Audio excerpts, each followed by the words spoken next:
Two CT7.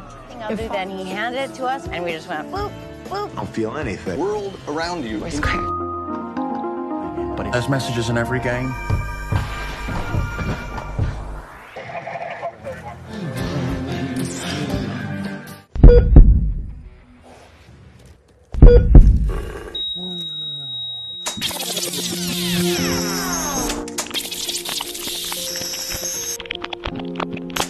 Nah, kita sudah lihat gimana narkoba begitu ngerusak hidup penggunanya.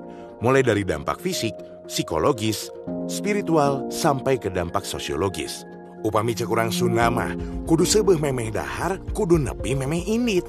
Pikirkan dampaknya sebelum bertindak.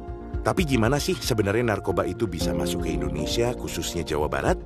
Kurang lebih 80% narkotika yang masuk ke Indonesia itu berasal dari luar negeri. Untuk itu masuk penyelundupan narkotika dari luar negeri itu ada beberapa provinsi, diantaranya adalah Sumut, Aceh, Riau, Kepri, Kalimantan Barat, Kaltara. Setelah itu, narkoba didistribusikan ke DKI Jakarta, lalu dipecah ke berbagai provinsi di Indonesia. Di Pulau Jawa sendiri, ternyata Jawa Barat adalah provinsi dengan pendistribusian narkoba terbanyak. Lalu, gimana sih caranya menangani kasus narkoba yang semakin hari semakin bertambah? Segala penanganan kasus narkotika dilandasi Undang-Undang Nomor 35 Tahun 2009. Undang-undang ini telah mengatur sanksi-sanksi pidana bagi siapa saja yang melanggar. Bagi orang yang memproduksi atau mengedarkan, tentu sanksi hukumannya lebih berat daripada orang yang menggunakan saja. Khusus untuk pengguna akan ada penanganan khusus, yaitu rehabilitasi. Rehabilitasi adalah serangkaian upaya pemulihan bagi pengguna narkoba yang dilakukan secara berkelanjutan. Yang jadi pertanyaan, susah nggak sih untuk mendapatkan layanan rehabilitasi? Oh, tidak bosku. No. Malah sebaliknya, gampang banget. Langsung datang saja ke klinik BNNP atau BNNK terdekat. Di sana, pengguna narkoba akan dilayani oleh petugas untuk melakukan penerimaan awal supaya bisa diketahui permasalahan dan kebutuhan layanan rehabilitasinya. Apakah perlu rehabilitasi rawat inap atau rawat jalan? Dan satu lagi, program rehabilitasi dari BNN ini gratis loh, tak kedah mayar. Nah, sekarang kita bahas tentang tahapan program rehabilitasinya.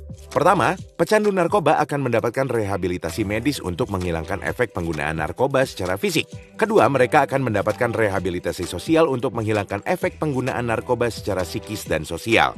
Lalu yang terakhir, pecandu akan mendapatkan program pasca rehabilitasi, yaitu pendampingan untuk kembali ke masyarakat dan pencegahan jika mereka kambuh. BNN juga menjamin kerahasiaan identitas pasien dan tidak akan dipidanakan ketika mengikuti layanan rehabilitasi. Ulah hari uang pokoknya mah. Oke, setelah bahas rehabilitasi, sekarang kita bahas penanganan narkoba melalui regulasi hukum. Hukuman pidana bagi tersangka kasus narkoba tertulis mulai dari pasal 111 sampai pasal 148 di Undang-Undang Narkotika.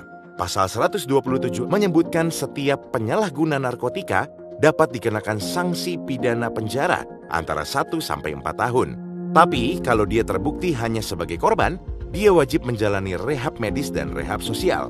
Khusus bagi orang yang mengedarkan narkotika tanpa izin pihak berwenang, bisa dikenakan sanksi pidana penjara antara 2 sampai 20 tahun, bahkan sampai pidana mati atau penjara seumur hidup.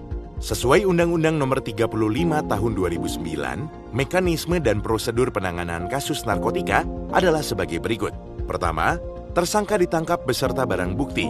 Kedua, penyidik menghubungi kejaksaan tentang status barang bukti. Ketiga, barang bukti diserahkan ke lab forensik untuk diteliti. Dan terakhir, pemusnahan dengan cara dibakar habis sampai nggak ada sisa. Mungkin dari kalian ada yang bertanya, kalau narkobanya dibakar, apakah asapnya nggak berbahaya? Kayak orang teler deh gara-gara hasepna.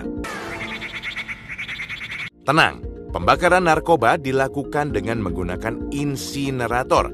Jadi, asap dari hasil pembakarannya akan bersifat netral dan tidak ada lagi kandungan narkobanya. Lalu apakah kasus narkoba hanya bisa ditangani dengan rehabilitasi dan hukum saja? Tentu saja tidak. Mari kita lihat skema kerja dari BNN ini. Narkoba muncul karena adanya permintaan dari masyarakat. Ketika ada permintaan, otomatis akan ada penyediaan. Kalau ini disalahgunakan, akan melahirkan pecandu atau pengedar baru yang akan kembali memunculkan permintaan dan penyediaan. Untuk pecandu akan ditolong dengan rehab, sedangkan pengedar akan diberantas dengan hukum yang berlaku. Tapi lingkaran permintaan dan penyediaan tidak akan berakhir kalau permintaan dari masyarakat selalu ada. So, dibutuhkan penanganan secara komprehensif dan partisipasi dari masyarakat luas. Nggak cukup hanya dari pemerintah dan instansi tertentu. Seperti peribahasa Sunda, kacai jadi saleuwi, kadarat jadi salogak, urang teh kudu kompak. Bagaimana masyarakat dapat membantu menangani kasus narkoba ini? Menurut hasil penelitian UNODC, unit terkecil dari masyarakat yaitu keluarga dihitung sebagai tolok ukur keberhasilan. Selain itu juga, keluarga adalah lingkungan pertama di mana seorang anak dapat bertumbuh. Kalau anak itu tumbuh dalam keluarga yang sehat, resiko dia pakai narkoba menjadi kecil. Karena itu, pada tahun 2021 ini, BNNP Jabar akan fokus mencegah pengedaran narkoba mulai dari ruang lingkup keluarga dan sekolah supaya dapat mengurangi permintaan dan penyediaan narkoba, serta mengurangi kerusakan diri terhadap narkoba.